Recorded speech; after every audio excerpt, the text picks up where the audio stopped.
Hi, Mystery Recapped here. Today, I am going to explain a South Korean mystery thriller film called The Silenced. Spoilers ahead, watch out, and take care. The premise of the movie is set in 1938, when Korea is under Japanese rule. In Seoul, a woman is driving her teenage stepdaughter, Shizuko, to an all-girls sanatorium school. It is a place where sickly girls are brought to improve their health by regulating their diet and providing them with proper medicine. Shizuko doesn't want to stay away from her family, but her stepmother is adamant about keeping her in the sanatorium. She plans to go on a trip to Tokyo to join her husband after dropping her off. The girls of the school excitedly look outside the window, intrigued by the new member about to be added to their school. The principal welcomes Shizuko and promises to make her healthy in no time. Then, the counselor of the school goes through her luggage and throws away everything but her clothes. Shizuko wants to keep a notebook with her, but the counselor slaps her in the face for disobedience. Kazue is one of the members of the sanatorium. She is kind and gentle, unlike most of the girls. She welcomes Shizuko and tells her that the counselor was harsh on her just because it is her first day. With time, she is sure to fit in with everyone else. Shizuko is taken to the embroidery class to be introduced to the rest of the members of the school. When they find out that her name is Shizuko, they look at each other in confusion. A girl named Kihira helps her catch up with the class and makes friends with her in the process. Before going to bed, the girls are given a strange medicine that is supposed to improve their health. Shizuko doesn't think much of it and eats it like the rest. At midnight, the unsaid leader of the girls, Yuka, wakes Shizuko and brings her to another room. She bullies her and hits her with pebbles. Suddenly, Shizuko coughs blood and falls to the floor. Kazue arrives and orders the girls to get out. She and Yuka used to be friends, but they have turned into rivals recently. The following morning, Shizuko is summoned to the principal's office. The principal gives her a strange tea and tells her about a competition. Every year, they select 2 physically outstanding students to send them to Tokyo for further studies in a prestigious school. Every girl is competing to win the grand prize, and the principal wants Shizuko to do the same. Following that, Shizuko is injected with a dose of the medicine that the counselor says will help eliminate her illness. While returning to the room, Kihira approaches her and reveals that someone of her name used to live with them not long ago. It turns out that Yuka, Kazue, and the older Shizuko were best friends, but one day, Shizuko disappeared mysteriously without informing anyone. Later, Kazue takes Shizuko to an underground hidden storeroom. She had found a notebook in the room some time ago and wants Shizuko to have it, since hers was taken away by the counselor. The two befriend each other while talking about their past.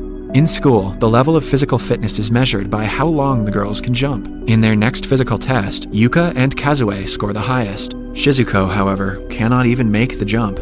Later, during lunch, the principal asks the girls to take their medicine every day and on time. She emphasizes that the medicine is prescribed to them according to their physical condition and will help them get better. Shizuko quietly asks Kihira what the old Shizuko was like. All of a sudden, Kihira attacks her and tries to choke her to death. Kazue saves Shizuko, but Kihira starts to struggle on her own. Her bones crackle and a white foamy substance comes out of her mouth. A while later, Kihira is back to normal and doesn't remember losing her temper. Shizuko apologizes to her nonetheless. The next day, Kazue and Shizuko sneak out of the school and walk through the forest. After walking for a while, they reach a river. Shizuko is overjoyed as she has never seen a river in her life. In the following physical test, Shizuko manages to jump longer than most of the girls and lands in the 3rd position after Kazue and Yuka. Her health starts to improve, and she believes that it is because she finally has a friend she can rely on. Seeing Shizuko and Kazue spending time together, Yuka gets jealous. She puts a dead bird in Shizuko's closet and tells her that she will always be pathetic.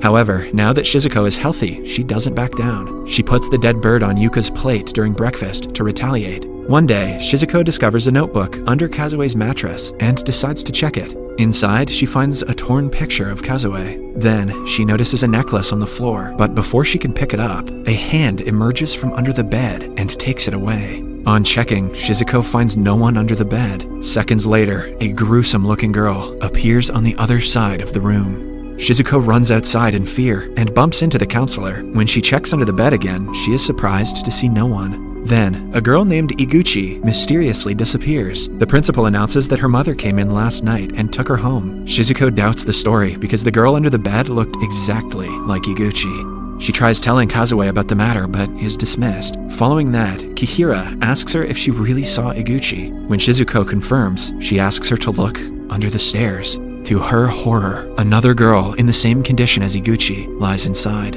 When Shizuko retreats in fear, she bumps into Kihira, who is now choking herself. When asked what is wrong, she drops to the floor and struggles to get up. Her bones crackle and her body folds in half. Shizuko runs to call the counselor, but when they return, both Kihira and the other girl are absent. Shizuko is sent to the principal's office, who declares that she is hallucinating and needs a greater dosage of medicine. She also says that Kihira has transferred to another school as of that morning. Shizuko is now sure that something about the school is off. Later, she and Kazue are together on the playground, talking about different things. Shizuko knows that Kazue has been nice to her because she reminds her of the previous Shizuko who lived with them. She doesn't mind being a substitute, but she doesn't like the fact that Kazue doesn't care about her if it weren't for the older Shizuko. Kazue keeps quiet, confirming that she in fact takes care of Shizuko only because of her old friend. Angered, Shizuko jumps like they do on a physical exam and crosses the entire runway. Both of them are just as shocked as the other.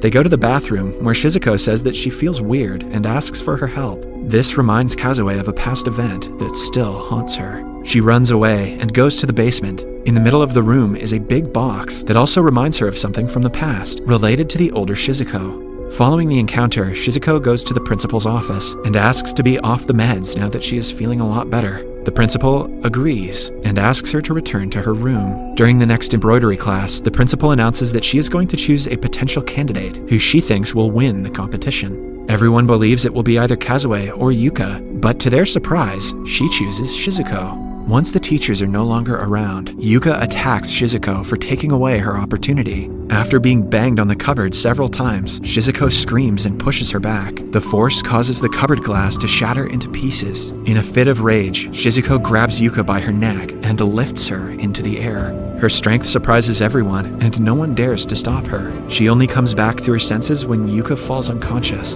Then, Kazue asks her if she is fine. Even though the pieces of glass have dug into her palm, she claims to not feel anything. Kazue is left speechless because her old friend Shizuko also had the same experience. She starts to shake Shizuko violently, asking her to reveal her true identity. In the following scene, Kazue is lying unconscious on a bed, with Shizuko by her side. Taking the opportunity, Shizuko opens Kazue's diary and sees her name written all over it. There is also a box drawn in one of the pages that she recognizes as the box in the storeroom. When Shizuko goes to check, Kazue regains consciousness and follows her. A flashback shows us that the older Shizuko and Kazue were in the storeroom one day. Shizuko had a seizure, as Kihira did earlier. Her hands were wounded, but she couldn't feel anything, and she kept on asking Kazue for help. But Kazue pushed her aside because she was scared. When she returned with the counselor a while later, Shizuko had disappeared without a trace. They were told that she was sent back home, but the night still haunts Kazue. Back in the present, she and Shizuko go to the principal's room and snoop around, hoping to find out why girls disappear from the sanatorium. Suddenly, the principal and a Japanese soldier enter the room. Before the girls can be seen, they hide behind a cupboard. They overhear the principal talking about an experimental use of a drug.